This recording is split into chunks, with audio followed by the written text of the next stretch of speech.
All right. Hello, everyone. All right. So we decided that we wanted to bring up some panelists to talk about essentially clinical trials and kind of go back to the basics a bit. We know we have a lot of new families. We also know that we heard lots about clinical trials last night and throughout this weekend. So we thought it would be a great opportunity while we're all here and while we're live streaming and recording to get the most knowledgeable people up here and to chat. So we're super excited to have two 8A clinical trials in our space. But we also want to make sure that we keep in mind that each one of these clinical trials are in different stages. And so when we look at that, the answers might be a little bit different, or they might vary a bit just because of the different stages. So today's scope of discussion is really about clinical trial and development in general, okay? And so I just put a little caveat out there. Neurocrine is not permitted to speak to their program specifics at this time due to regulatory and compliance reasons. So I want to introduce our panel here. We have from Neurocrine, we have Svetlana Shore. She is the clinical development lead of their SCN8A program.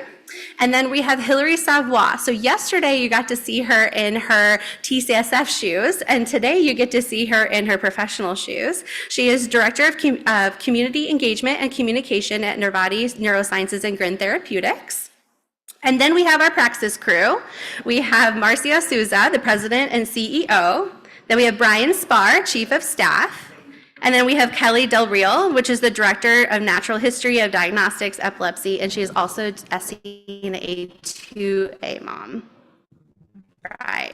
Little round of applause for these guys. Thank you so much for coming today.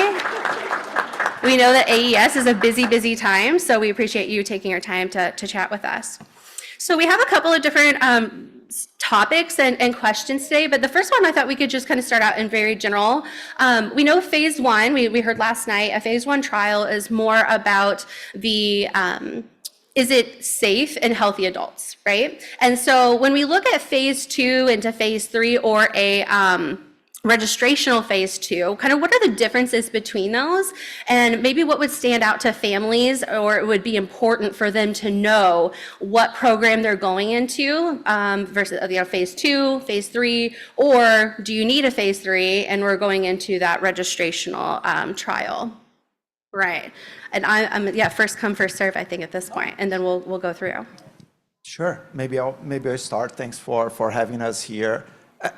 Maybe I will start a little controversial too, not to be as Hillary knows me, not shocking.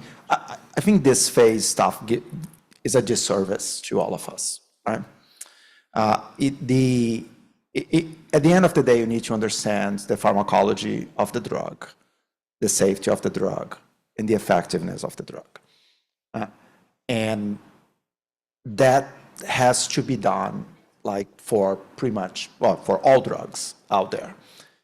The framework on 1, 2, 3 actually is as old as drug development and is being mostly in relation to large indications, right? If you look into rare indications in general, as we're talking here, the framework, I would argue, not even really apply as it was originally defined, but well-controlled studies to show pharmacology, safety, and effectiveness or efficacy are always going to be there.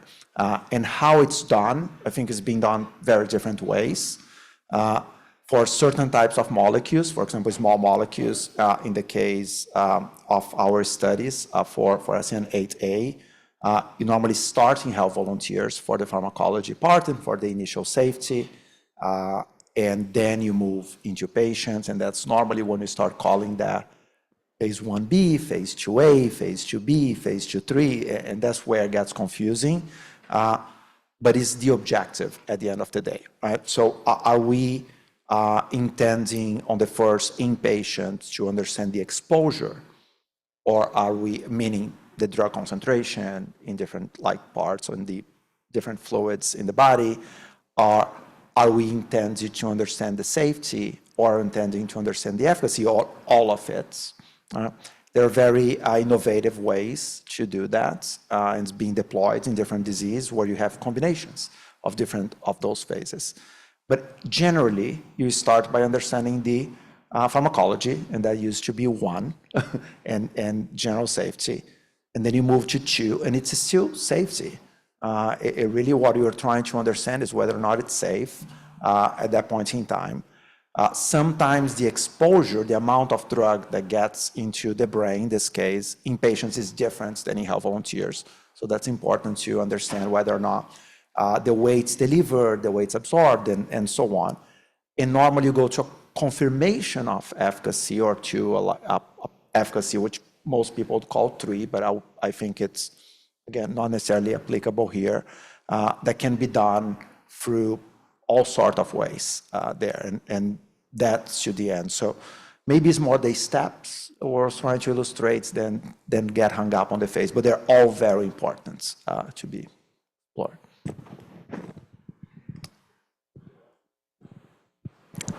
I thought that was a great explanation. I will just add, from your perspective, to know, if you do know the phase of the study that you're going in, what can you expect?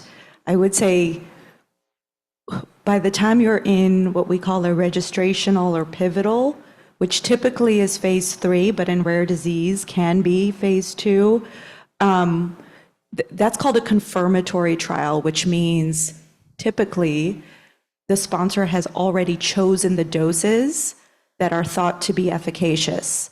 And so we're now testing for efficacy. We're testing to see, does the drug do what we think it does? And then we always, safety is part of every single trial, so there's always safety. So at that point of a registrational trial, we're looking at the seizures or, the endpoints. Before that, it's not, before the registrational trial, there are other goals. We're still choosing doses.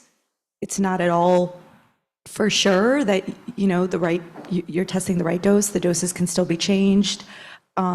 We don't have as good of information on safety. I will, I guess, caveat that by saying before it goes into any human, there's a number of very strict toxicology and other safety studies that are done. So there is a requirement to have an understanding of the safety profile before it goes into any humans, and definitely before patients. But with every phase of a development program, more and more people are exposed to the drug. And so with every phase, there is more safety information. That's not to say that, the regulators and we as sponsors would never start a study that we thought, that we didn't have data supporting going forward in children or in people. But that's how I would think about the differences. The earlier phases have different goals, and it's the registrational studies where we're really testing the efficacy of the drug. Yeah. Hillary, do you have anything to add to that? Yeah, I think, so a couple of things. The reason the phasing exists, or the steps, right? I think it's fair to say, in rare disease, what happens, and it's hard when this is what right? The only community you guys know is the SCN8A community. So everyone on this stand here knows we interact with other communities, and we understand it's done in different ways in different communities. So the regulators are very eager in general to work with sponsors. So sponsors, just to make sure our terminology is shared, Neurocrine and Praxis are sponsors. They're the companies that sponsor a trial. The regulators are eager to work with them to design novel approaches to clinical trials in order to help vulnerable, high unmet need communities get approved medications faster, right? And so the traditional steps tend to get pushed together in creative ways, and they're going to look different in different clinical trials, depending on what's known about the potential treatment, what tests have been done prior. So that's where that fuzziness happens. And I think Marcio makes a good point that you really are thinking about safety, you're thinking about the dose, as Svetlana said, and then you're thinking about efficacy, and always in that order.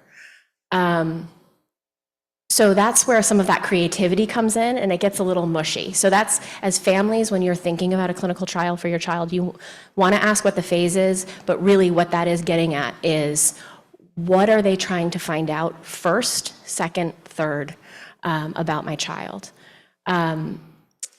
So I hope that's helpful. You know, it's hard because these terms get thrown around a lot, and it's easy for us, but you should ask, and those are the types of things that if you are considering a clinical trial and you're talking to a physician about it, you should ask, what is this trial trying to find out for my child? Thank you. Yeah, no, that is very helpful. Let's kind of take it to the next step past that, as far as drug approval process. And I know when we're hearing safety and we're hearing, does it work? Is it efficacious? Who makes that decision? Who says, yes, it's safe, and yes, it works, and here you go? And maybe, what are some of the steps in that process? I can go first. I would say it's not a who, but a what. Okay, And there we that go. what is the data we collect. The data has to show that there is an effect of the drug on something that is meaningful to patients and clinicians. The data has to show that. The people that are reviewing the data are knowledgeable, experienced people that can interpret data and understand what are all the pieces that have to be put into place to make that evaluation. So specifically, right, the sponsor of the trial, which in this case we have, thank you, there's two of us, we design the trials to collect that data. The clinical trial sites, so your study doctors and their staff, will follow the protocol. They will collect that data. They give it to us, the sponsor. We put it together, and we submit it to the regulatory agencies. So in the US, that's the FDA. In Europe, that's the EMA. In Japan, they have their own PMDA. Australia has their own. There's different regions. They don't. It's not like you submit it once and they all look at it. We have to make a regulatory submission, and it's a big deal. I mean, these documents, like one submission is, 3,000 pages. It's a full packet of all the clinical, preclinical studies that we've done, everything. And they have reviewers, the regulatory agencies have reviewers that are extremely knowledgeable, extremely intelligent, extremely experienced, and they review the data, and they do make a call on whether the data supports approval and being able to be given to patients. And they do that. It's a balance of risk and benefit. So it's not like they won't approve a drug that doesn't have a major risk. It depends on that balance, and that balance is very different for a community such as this than something like a dermatological condition that is mild, right? So it's good for the regulators to understand what your risk tolerance is so they could appropriately make that consideration. But it's really the data, I would say, that that supports an approval. Yeah, and I think to jump on that, I think there's one of the things we haven't said out loud yet is, a clinical trial is an experiment, right? This is an experiment. It's not clinical care. It's not going to your doctor and getting access to a drug that has already been shown to work in similar patients. And so what Svetlana is talking about is that pile of documents it's not just one experiment, it's experiment after experiment after experiment, many of which you never have any reason to have heard about. Does this drug go down a feeding tube without causing problems? It's mouse studies, it's dog studies, it's experiment after experiment. And my boss told me recently that he remembers filing for approval for a drug and it going in all of the papers for that approval going in a 18-wheeler back in the day. So before it was all, it was an 18-wheeler filled with paper documenting all of these experiments, one after the other, that builds up and makes the case in a cumulative way that this is something that should be used in this case, in children in our community, hopefully someday, right? And then that all has to be looked at. And so it's not leaving the sponsor before the sponsor is satisfied that this makes the case, because if you weren't satisfied, you wouldn't send it. But then whatever regulatory body has to review all of that, and believe me, they do. They look through all of this, and that's why it takes so long, because it is an experiment, and everyone who touches it along the way needs to feel satisfied this is something that is safe. And that's why, as I think Marcio said, it's always safety. Safety is always being tested throughout the process. Hillary, I think you make a good point, but I also think it's important to mention, and I have a child with an SCN8A mutation, so I can say this, while this clinical trial is absolutely an experiment, so is the clinical care of these 100%. kids as they exist today. Yes, yeah, absolutely. But I think that's such a solid point, Kelley, because everything that our families are doing on a day-to-day basis is experimental, and it's part of why I think regulators actually don't give our families enough credit for knowing how to balance risk-benefit, right? We do it every day, and I remember having an interaction with FDA early on in the process of one of the trials and talking to them about the risk benefit. And actually some of you in this room, I think, participated in talking to us about how you measure risk benefit and what you're doing daily that is terrifying. And I can just off the top of my head remember a few things that people said. My child is addicted to benzodiazepines, right? My child is a drug addict. Now, or my child is on so many medications and getting so many side effects and they're still seizing, I'm taking them off of drugs because they're seizing anyway. And I think families can really relate to that building of evidence, right? It's just on a different scale, right? They're citizen scientists at home trying to figure out what works. And I think that it's important that process that's happening, we're all doing that every day on behalf of a community. And it isn't, I think families sometimes can feel like there's a bit of a black box that's, you hear from a sponsor and they tell you one thing and then you don't hear from them for a while and you don't know what's happening. What's happening is the same things that they're doing at home, right? Is trying to figure it out. But yeah, solid point, Kelley. Just want to bring a point outside of clinical trials, because we talk about approvals, and I feel in almost every meeting, it's always about like clinical studies and safety and effectiveness. This is one of the smallest parts of a market authorization of a NDA in the US, a BLA, or everything else that Hillary mentioned preclinically, but manufacturing these drugs, right? The manufacturing standards, the formulation, the stability of the formulation. I think sometimes we see studies not progressing and we ask why. And it has very little to do with the things we just discussed and a lot to do with the fact that you can't get exposure in these patients, or the formulation is not stable or whatever. And I'm going to put a little bit of a thank you, because I think Kacie and Hillary and all of you helped us a lot when we were starting the program with Relutrigine 562 at that time, on understanding what kind of requirements, right? Like, don't have any sugar on this formulation.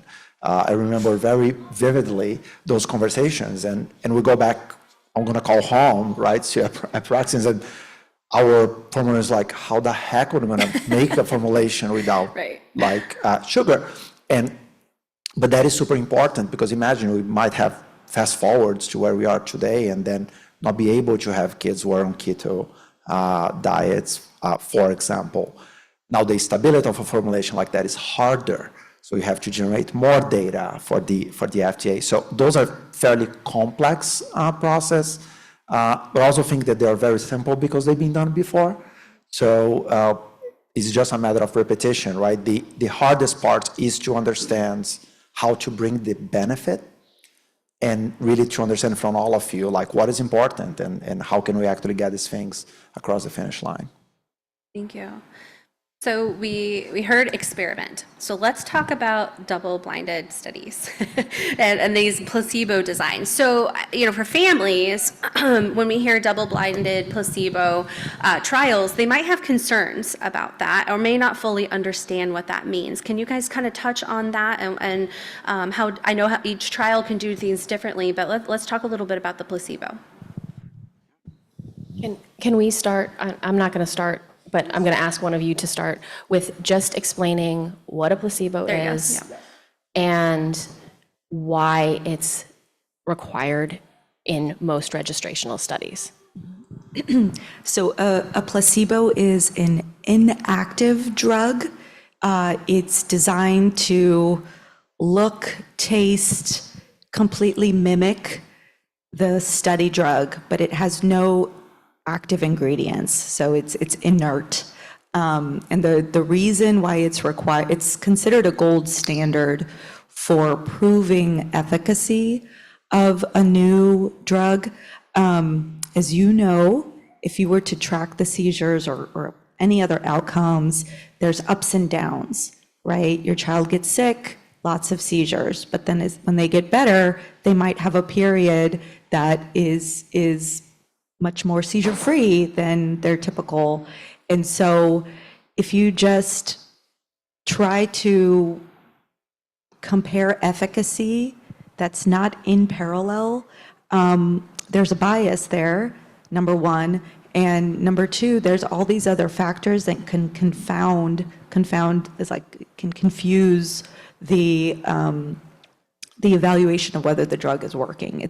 If you do a parallel trial where one group has the drug, the other group has a placebo, and you keep all other things constant, the idea is that the difference between those two groups, that's your treatment effect, because you're enrolling them under the same criteria, so they both will experience, sicknesses and other events that might change things as they make their way through the trial. But if you enroll enough people and you keep everything that you can control constant, the idea is that you will measure a treatment effect between those two groups. That's the gold standard. There are many variations to this. Every trial that is registrational or pivotal, meaning, that's the trial that's going to support your claim to efficacy. Every one of those trials has to be controlled. Whether it's a placebo or not, you could argue how you do it, but the placebo control in parallel is considered the gold standard. And I think it's important to explain the idea of what a placebo effect is, right? Yep. Good. And I think actually she said very well, because the general principle of placebo effect is that someone might believe to be having the benefits, for example, and not having the benefits, which I obviously believe it to be oxymoronic in this population, right? So we're not going to talk about placebo effects in kids with SCN8A mutations. But so we are really not measuring placebo effects, in my view at least. We're measuring variability in relation to effects. Like the ups and downs might be natural, and when you ask a group of people, they're like, no, that doesn't happen.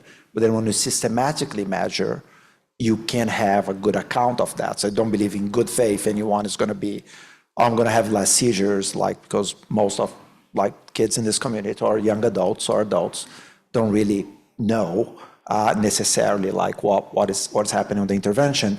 But it does vary, and there are intercurrent events like we just discussed, or things that happen in life. So we're trying to measure whether or not, when you remove that, when you remove the overall variability that we end up calling placebo effect at the end, what is the effect of the drug on top of that, right? And the difference between them is the effect size, is the overall effect of the drug. In other conditions, there is a true placebo effect. Right, you might have heard this, like depression is a very classical example, right? massive placebo effect, meaning people believe to be, well, belief is in quotes here, to be better. The reason why it became the standards is also because it's the easiest way to assess. Like it's the simplest way when you go for a few months or a few weeks or a few days, depending on the condition. And you can, if the group is large enough, you can assess whether or not that the treatment is significantly better than the variability or the placebo effect at that point in time.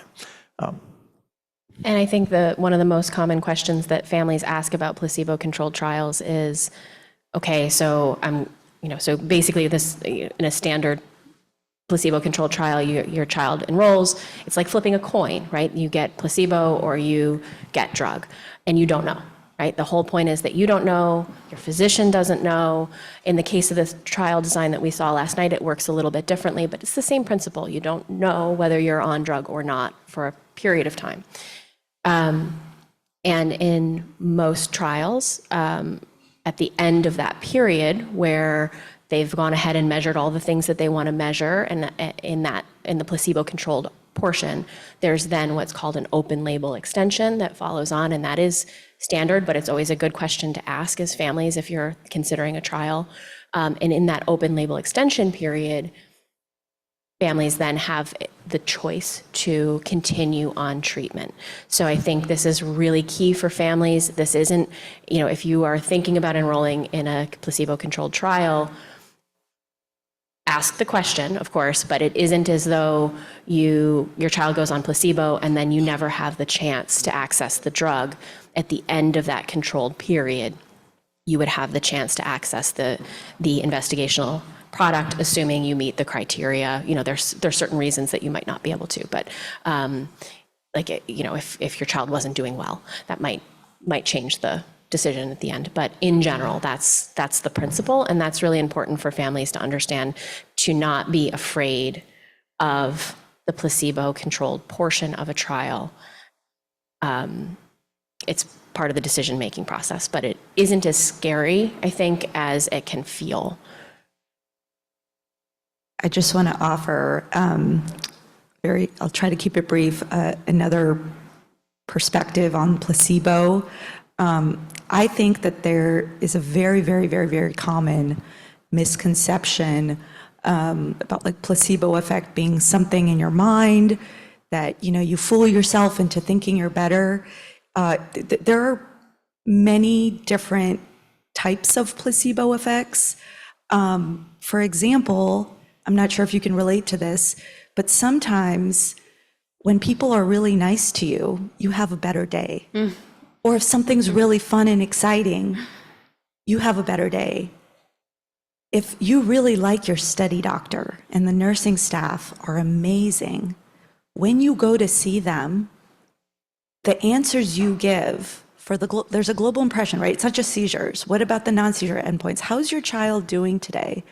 What if right before that, your child had such a fantastic interaction with the nurse? You might, just because for the past 2 hours they've been really happy, you might say really good. So it's not just seizures. There really is something, you're changing your life to be a part of this trial. What if you stayed in a horrible hotel and your child was up all night? What would your answers? It's not that you're making it up, it's just every day has good and bad parts. You might remember more of the bad parts because you just spent the night from hell in a horrible hotel. So that's one thing. That's still things that you're remembering. There's a recall bias. It's not a factor of the strength of your brain. We're humans and we are all subject to recall bias. You can't control it. The other thing is, just by being part of a trial, sometimes you do things differently, as part of the screening period, or things, for the requirements of the trial. Like you can't change drugs. For example, in a controlled trial, many times they'll say you have to keep things stable for 3 months. You might make preparatory steps prior to joining the trial to be able to do something like that. Those things may change your child's seizures. So placebo effect may be as simple as just the things you did to prepare prepare for the trial changes how your child's seizures are for those next 3 months. So when I think of placebo effect, I wouldn't think about, oh, you're making something up in your head. It's all of these changes that you're making into your life might actually affect your child's seizure frequency or their adaptive behavior or their emotional health. And that's not due to the drug itself. That's due to participating in the study. That's placebo. We don't want to put a drug on the market that just by participating in the study, that's the effect it has. We want to know that the drug itself has an effect. So thank you.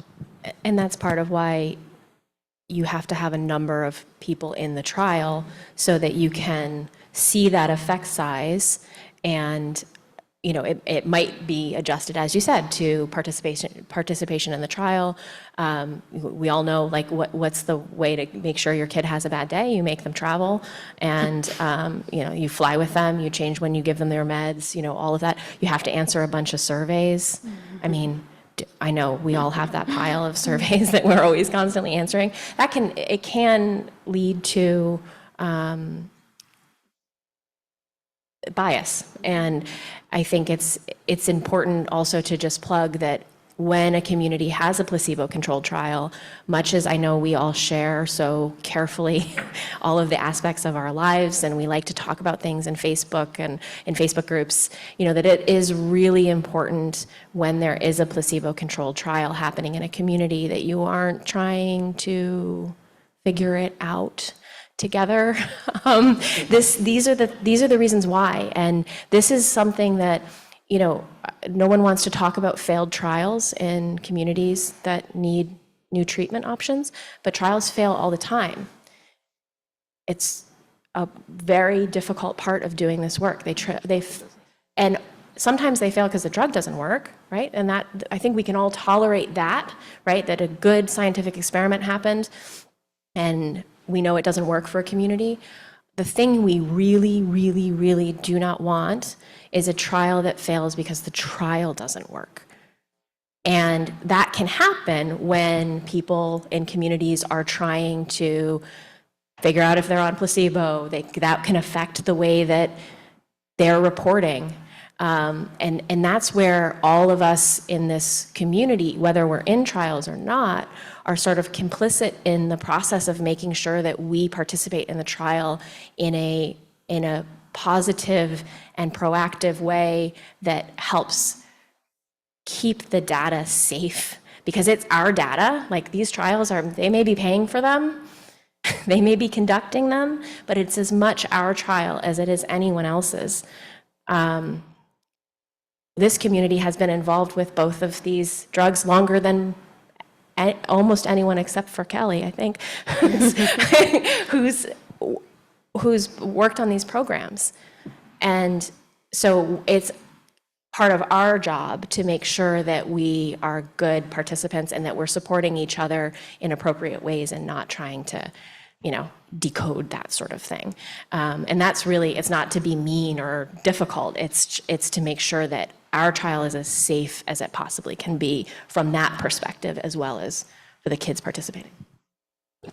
And I think most important, right, if you are on a trial, any trial for anything, just follow the trial procedures. And like, sponsors have a lot of responsibility on how they conduct and design the studies. Most of the things we discussed, to be honest, randomization will take care of.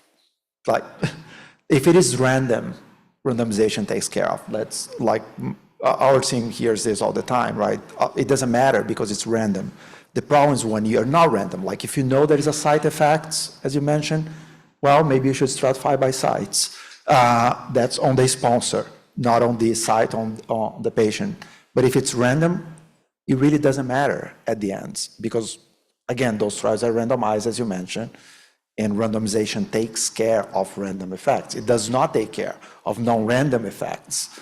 And that's why trying to figure out if you are on placebo or drug, it's probably not very useful to start with. You're not going to know.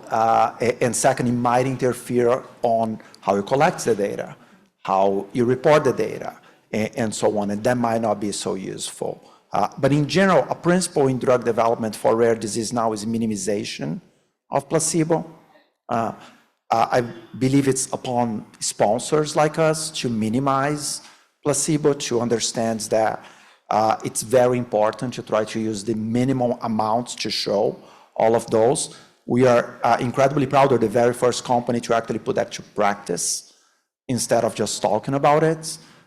In our study in EMBOLD, as you know, placebo period was minimized because we understand how hard it is to keep like these kids and young adults in constant like surveillance with the same medication without change. We're doing the same for the current study right now. And I think a lot of people are watching, which is great because there are many other opportunities out there for other communities to benefit as well. Well, I think it's also important, just again for general education, the way you design a trial has everything to do with what it is that you're trying to study, answer. right? So if you are going after, and you heard the terminology used in the room last night, what's your label? So if you're going after treatment of seizures in a condition, seizure counting, there is a standard for how long is typically used in a trial that's measuring for seizures as your primary outcome. And we can debate all day whether that amount of time is correct or not, but there's a sort of a shorter amount of time in which you can get a seizure count, right? Something like cognitive improvement, right? We all know that for our children, seizures are one thing, and they can be one of the most devastating symptoms that we deal with. But communication challenges, movement disorders, cognitive function, behavioral challenges, these are the things that also alter our days and really affect our quality of life. And when we start looking at things like that take a really long time to change, and FDA talks pretty openly about this, they expect that we will need trials that have longer duration to measure things like that. So I think it's important to, again, just zooming out, not thinking about the two trials on the table, but trials that we'll hope to see in the future as well, that we understand that sometimes trials are designed differently because they're measuring different things. And if we want to see a sort of holistic disease-modifying treatment in the future, that may require trials where placebo exposure is much longer. And we as a community may have to absorb that if we want to be able to say, oh, this drug is not just treating seizures, it's treating the other aspects of the condition as well. So just, again, it's easy to talk about the details of any one trial, but the principles I think are as important for the community to understand so that it isn't confusing when, other people are in the space as well. Well, I think we kind of touched on this a bit, but I'll still bring it up in case there's anything else we want to add. But, obviously the SCN8A community is a vulnerable community. And what kind of challenges maybe did you guys experience getting our community enrolled in trials or community like ours? I'll hop and I'll give to Kelley for a second because it's you guys being absolutely fantastic. Let me say that, and trust me, I wouldn't repeat this in many other communities that we are working with. This is not like a false praise, it's true praise. Really fantastic on advising like what to do and what not to do, on giving me and us very harsh advice sometimes, and appreciates I can't Kacie imagine that ever happening. No, like very direct, we need that. We don't need we don't have time to waste, right? As members of this community. And I would say quite importantly, I'll tell you one of the most important pieces of advice we got that really changed the trajectory for us is to understand that it was incredibly difficult to get these patients out of the home. And it completely changed the trajectory of the study. I think we're only here today with a positive study, with a second study enrolling, really well because of that advice. So it is hard. It cannot be done without all of you. We're not done yet. We need the help, but it's one of the like you all say, really top communities in terms of engagement, but ask the question, take the action, instead of like just waiting for the next, like you have questions, please ask. Ask as many questions as possible, feel very comfortable, but definitely all of us, right, need a lot of help to get these trials done. Yeah, that's exactly what I was going to talk about. I remember early conversations with Hillary when we were working so hard to get the study started up, and we had 4 sites, and the first site was finally open for enrollment, and I was like expecting, a line out the door really to screen for the study, and there was no movement. And I remember calling Hillary saying, Hillary, what's going on? Like, our site is open, we're ready. And we had a conversation about it's so difficult for these families to travel. And so we put our heads together at Praxis and tried to figure out how do we do something different. And we worked really, really hard to offer an in-home option so that we took the travel out of the picture for families, and every single aspect of the trial could be conducted at home, which is something that was never done in epilepsy before. And there was a lot of trial and error, but we've accomplished that. And it's something that I'm really proud of because it was very difficult to pull off. So it's just one example of how we're adapting the trial to populations like 2A and 8A, where travel is so incredibly difficult for families. I'll just second that travel was our number one.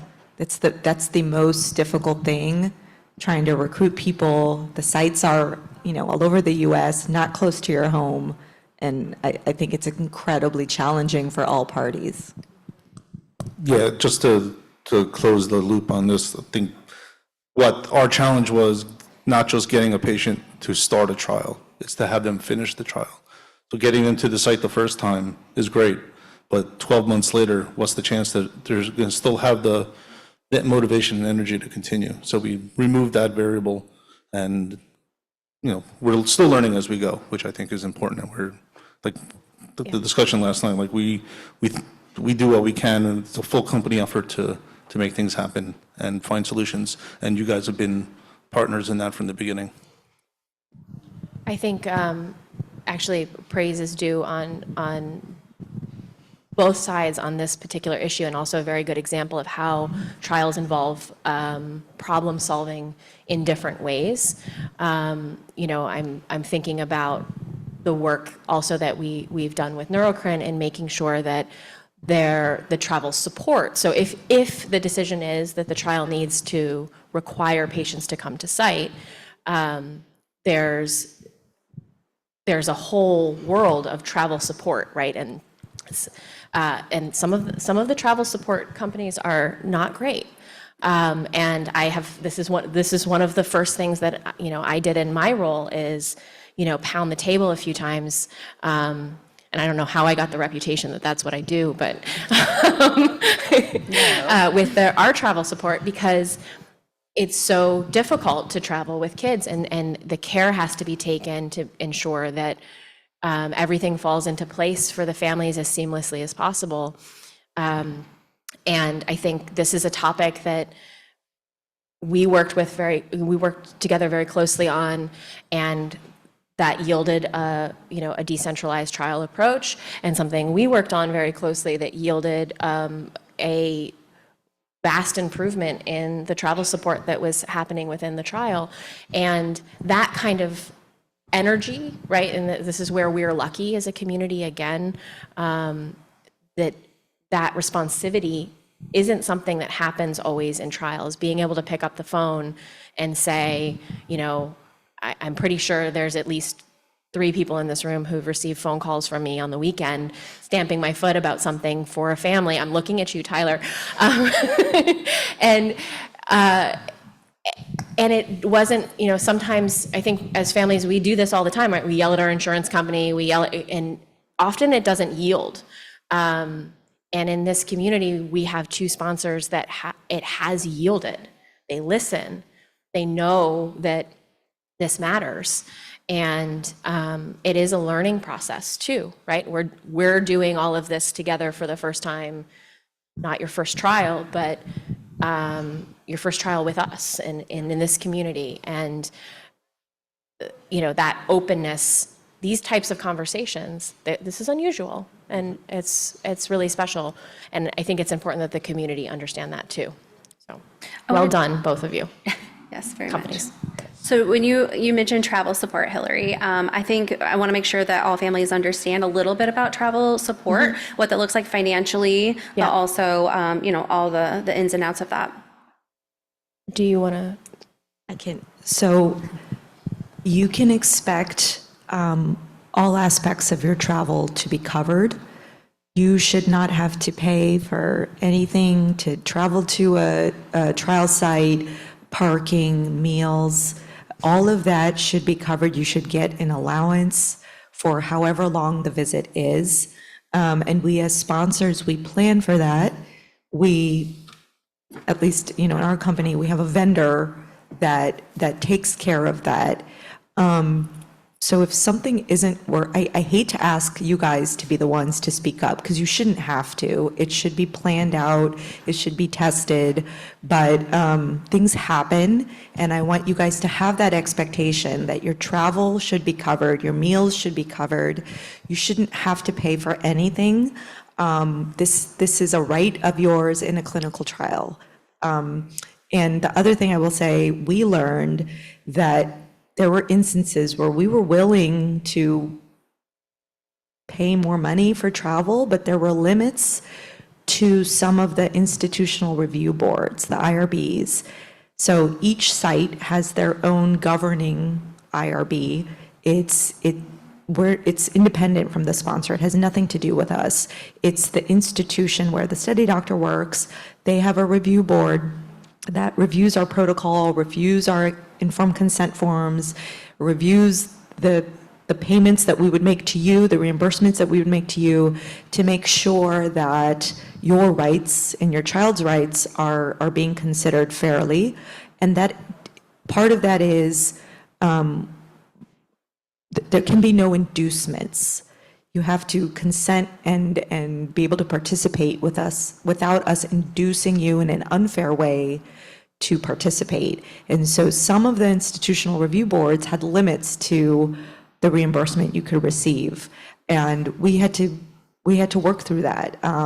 So just know it is your right, you should fully expect it.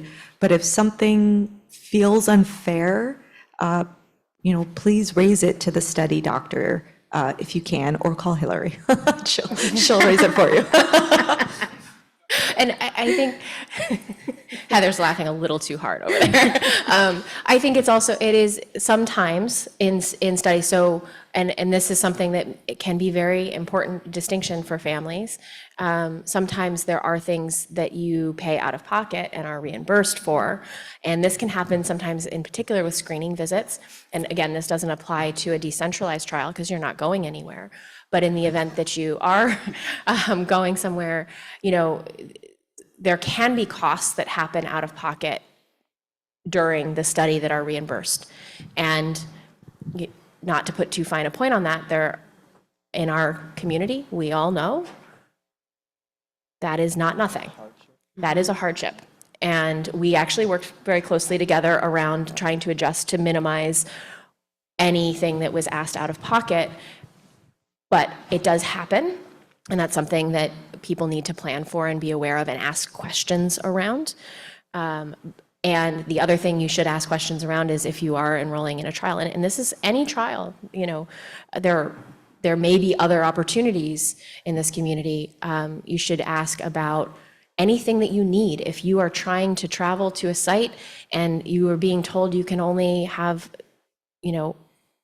one caregiver, that's not the case in your trial, but if that was, you ask for what you need. Do not ever take less than what you need to get it done. Don't be not ordering the food that you want to order.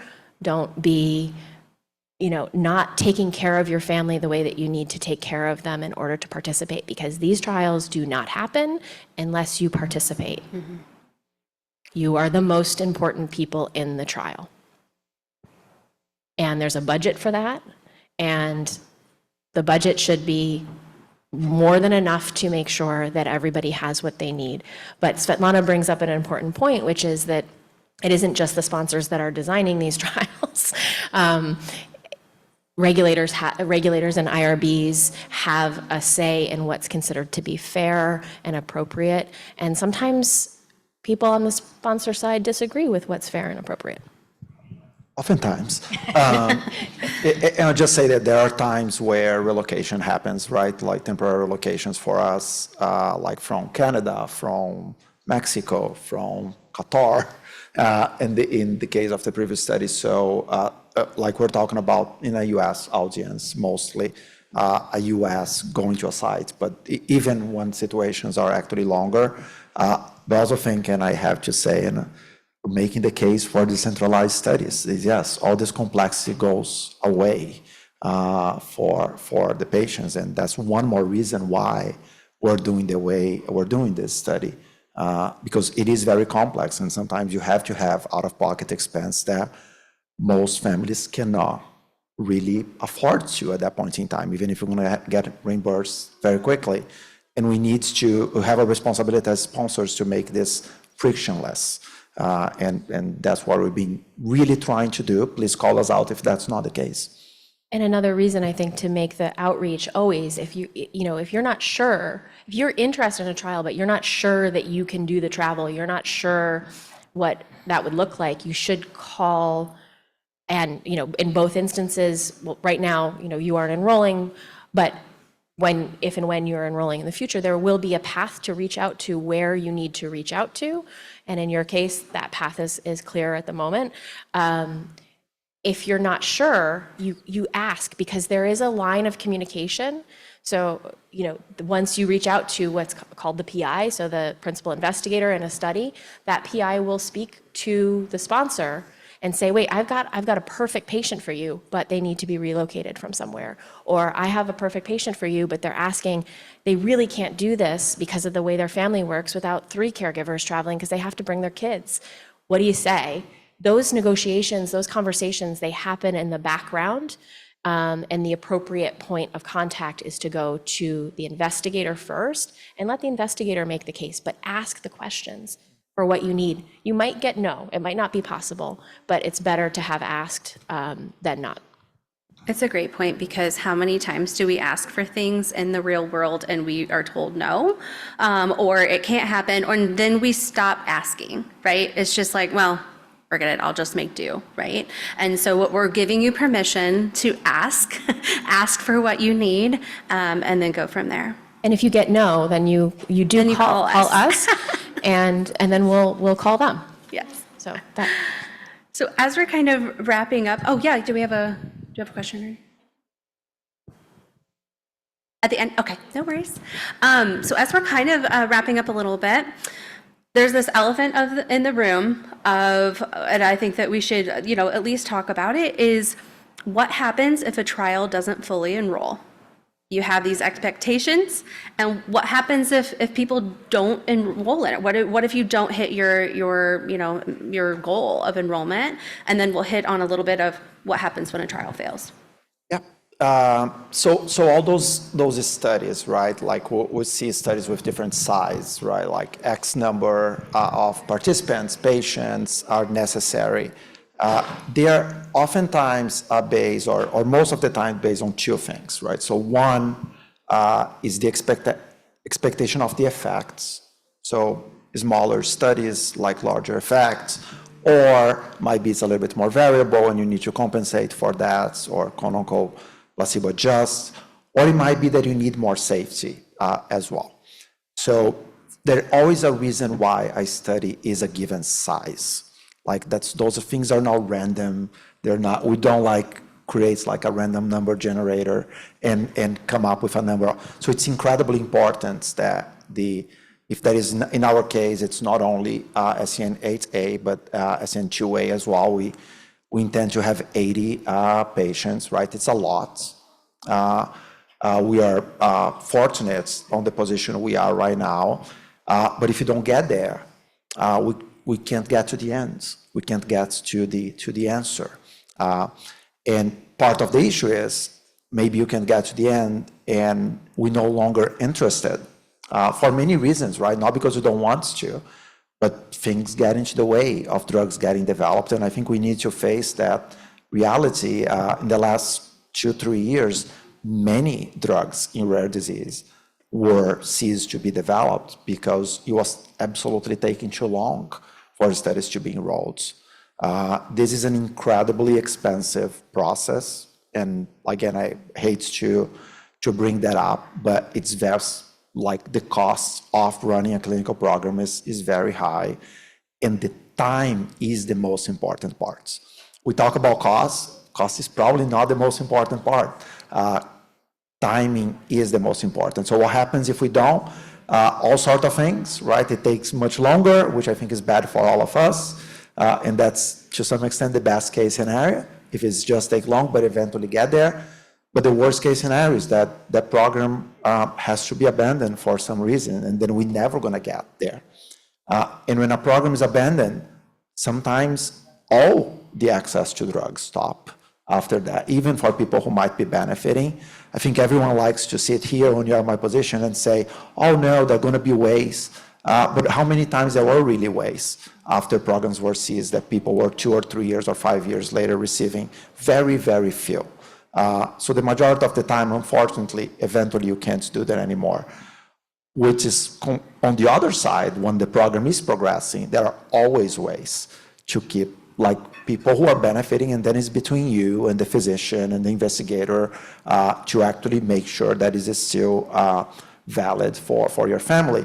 But there are ways after long-term extension studies on open label, as Hillary mentioned before, they're normally included. In our case, it's 1 year.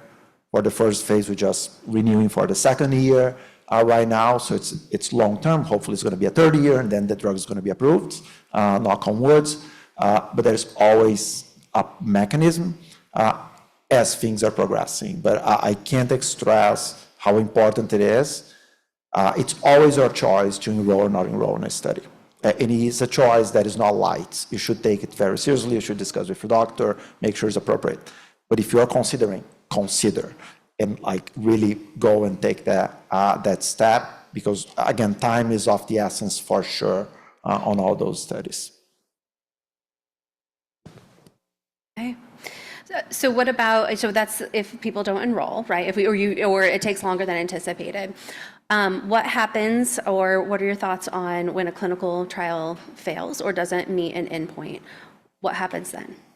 Yeah, so I'll take another slightly a variation on the failure, right? It's like failure on a study, that there is a failure, right? It didn't show anything, or it created harm, which is the horrendous type of failure, and sometimes it happens. And I think those are very simple. A study did not demonstrate what is expected to at the beginning. How many studies were run on SCN8A patients? Like one Right. that has been completed so far. There is not a lot of what we call priors, right? There is not a lot of stuff that we can base on. So maybe there is a need to continue learning. And that's where I would contextualize. Or that maybe that, yeah, it's well designed, it's well powered, as we call, and then you get to the end and it doesn't really work. I think at that point in time, based on many circumstances, would have to make a decision on and only at that point in time, on what's gonna happen. Is the drug still being developed for another indication, and maybe there's an opportunity for a compassionate use, an early access program, whatever, or no, it's gonna be, the drug's not gonna be developed at all anymore, and unfortunately, it's not gonna be available. But it's really, like, there are too many scenarios, I think, for us to give up a quick and fast rule here. I think going back to the it's an experiment piece is, you know, I think a trial never really fails full stop unless you don't learn something. And that said, I think everyone in this room agrees that the measure of success is that there's an approved treatment or two in the near future for this community. And so the idea of something not working is extremely upsetting. But I think it is, again, it's important for the context that we understand that, as Marcio said, this hasn't been done before. And so there isn't like a playbook that says, oh, this is how you develop a drug for the SCN8A community. These are the things you should measure, and this is how you measure them. You know, it's a lot of work thinking about how do you get at the things that show effect in an imperfect way. And I keep imagining, you know, wanting this whole community to be able to come to, you know, one program team meeting to see all of the pieces that go into, all of the thought that goes into every little piece. Like, we could double click on everything that we've talked about and spend a week on it easily, and you all would be interested still. I mean, it'd get very nerdy, and there would be spreadsheets, but it's incredibly interesting. And there are, you know, every piece has a whole handful of people who are working really hard on those items, and who are being inspired, just like the scientists that we talk to, you know, to go back and have to think these things through more carefully, because they don't want to fail either. So I think it's hard to talk about the failure, but it is important that people understand that happens a lot. There's a lot of risk in this world. A lot of people have, you know, a lot of smart people have worked really hard, knowing that there's risk, and they're taking that risk with us. And I think that that's really, again, just really important that the community understand. I'll just add quickly that many, many, many more drugs fail than succeed. That's just the sad reality of clinical development. So it's not at all an uncommon situation. If it is a well-controlled, well-designed trial and it doesn't meet its endpoints, it would be very difficult to justify doing another trial in that indication, or, you know, something like that, because it is an investigational product and there is risk. The sponsor is not the only one or even the main one deciding when to continue. You need approval from ethics committees, IRBs, and regulatory agencies. So if your trial was well designed and it didn't meet its endpoint, because the answer is that it wasn't efficacious and it's not worth the risk. Now, if the trial failed for other reasons, like design reasons, or you didn't find the right dose, that's where it becomes a question of resources. Do you start over? Do you have enough money to do that? Where does money come from? I mean, you may not actually have money for another trial. That's why we spend so much time trying to get it right the first time. Also, are there enough patients? Are they going to come in and try again with you, or are they moved on to the next one? So there's a lot of practical things if, you know, it wasn't a well-designed trial. So that's why we work so hard, but not a great situation to be in, for sure. Thank you. Thank you for that perspective, and I think it's important for our community to hear both sides, so thank you very much. So we're going to open it up for Q&A. I know we have our families at home listening, and we do have the Q&A open online. So Liz, okay, you got it. I was gonna say, do we have any questions online so far? We have one? Okay, and in the room, great. Maybe you can, okay, it's loud enough. I just have a question. I think I did not yet understand completely how the trial drug works. So what I would like to know is, if I got you correctly, it's given to, so everything stays as it is, and in addition, the new drug is given on top, right? Is that the case? That's one design. It's called an add-on, where all of the background drugs stay the same.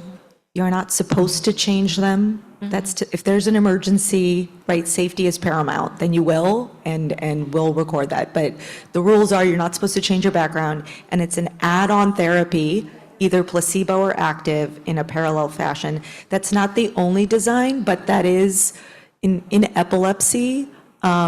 it would be considered unethical to ask patients to remove their other drugs. So no one does that trial. It's always an add-on. It's honestly not a great thing because you're already on certain medications, so you're effectively causing more polypharmacy. But as of today, it's the only design that's used in epilepsy. Because I'm wondering, so, okay, for the period of the trial, everything is supposed to remain as it was before. Let it be 4 months. Was it 4 months in the first phase? It's typically like 12 to 14 weeks. Yeah. Okay, Yeah. okay, something like that. And if the doctor would recommend to change something with the other drugs, because I'm just thinking it might have an effect. Like you have, like in our case, we have 3 medications, and I was interested in the first trial phase as well, and we tried to wean my daughter off one of the sodium channel blockers, which ended in a catastrophe. So, and then we added that again, and now everything is, well, bad as it was before, and I'm wondering whether I should try again and to add something on those 3 medications she already is. But what, no one, it's unpredictable what would happen if you would alter, like it's a base, you, like in our case you have a base, say it's 3 medications in our base, but what cannot be found out with the add-on drug is what would happen if you would alter something from the base, right? I'm not sure whether it's proper English. It's a great question. It's a great question. In general, typically, the way that it would work is the inclusion-exclusion criteria. To be able to be eligible to be in the trial, a very typical trial would require that a patient has been stable on their background medications for X amount of time, right? Whatever that time is. And the reason we say that is because we want to avoid someone who maybe has been recently put on a drug and then requires some alterations. We're trying to avoid that situation because that would compromise our evaluation of efficacy. So generally we say, don't enroll anyone unless they've been stable in their background and can be stable for the next 12 weeks. Once you've moved out of the randomized controlled blinded phase and into the open label, things loosen up and you can start to make adjustments with the background meds. It is a point of contention because in children, in adults, they don't change drugs that often or doses. In children, it's very, very often. So there's always exceptions for safety, but that is, you shouldn't be changing your drugs to get into the trial because that will cause a period of instability and put your participation at risk. So generally speaking, you would wait to enroll until things are stable. Yeah. I can speak a little bit about the study that is enrolling right now, right, for us. In the first one, which I believe that's the one you were mentioned, we had made a decision back then that only one concomitant sodium channel blocker could be used and would have to be stable and everything else. Out of maybe too much caution, we never know, but it was the appropriate decision at the time was made. For this current studies, 2. So we don't have that first restriction anymore. I still stable, right? Same 9 yards, I'll just discuss.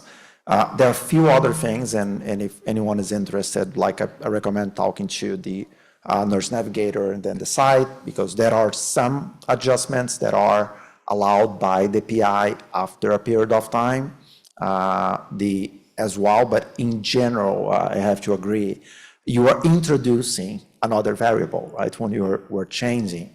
So making it harder to actually see the effects, because that might create more variability. So we're delaying for the general community. But there are always exceptions for safety. I'm going to double down on that because it's super important. The objective is never to create an unsafe situation. And at any point in time, in any clinical study, you can withdraw. You can remove yourself, your child from the study. of course, we all try to get all the way to the end, as Brian mentioned, but the most important thing is the well-being of the person participating in the study. So if there is ever a situation where that becomes important, that happens as well, and it's 100% your decision, right? Which is incredibly important for me to say. But now that we are in a later stage with Embold, it becomes, I would say, things get simpler as you move in, and we're grateful for that. I think just to add to that, for kind of, again, general background information to contextualize why in a study there are these rules, right? So in every study has what are called inclusion and exclusion criteria. So the inclusion criteria are the things that you have to have all of, and the exclusion criteria, if you have all of to enroll, and the exclusion criteria, if you have even one of those exclusions, you can't be in the trial. And that isn't because anyone wants to not enroll patients in treatments that everyone hopes would be beneficial for them. It's because there's either a risk associated with an individual with one of those criteria being in the study, or because it makes it hard to measure an effect. And this is one of the hardest parts of doing drug development in the rare genetic epilepsies, is the kids are on a lot of meds and they're not working. And that's your patient pool, right? That's your patient pool, is kids who are still seizing despite the fact that they have tried everything. And that means those are really, really hard to treat patients. And in order to see that effect size, you want them to have a certain set of criteria. And that's going to be dependent on how the study is designed. So decisions that the sponsor makes, perhaps in conjunction with regulators.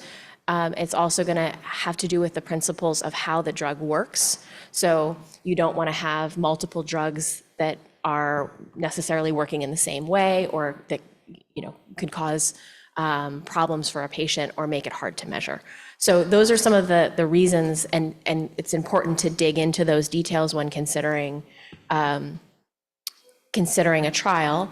And it's good also to speak with your physician about those criteria, because some of them may apply to you, and in the practice of clinical care, you will have those criteria better understood, and they can explain them to you and what decisions are on the table for you. And that's a conversation with your doctor. That's a great question. Thank you, guys. Was there any questions online from those watching at home? No? Thank you all so very much for taking time out of your busy schedule to come today and talk candidly with our community. And we will make sure that we get this out to our whole community, even if they weren't here or wasn't able to watch via live stream. So thank you so much.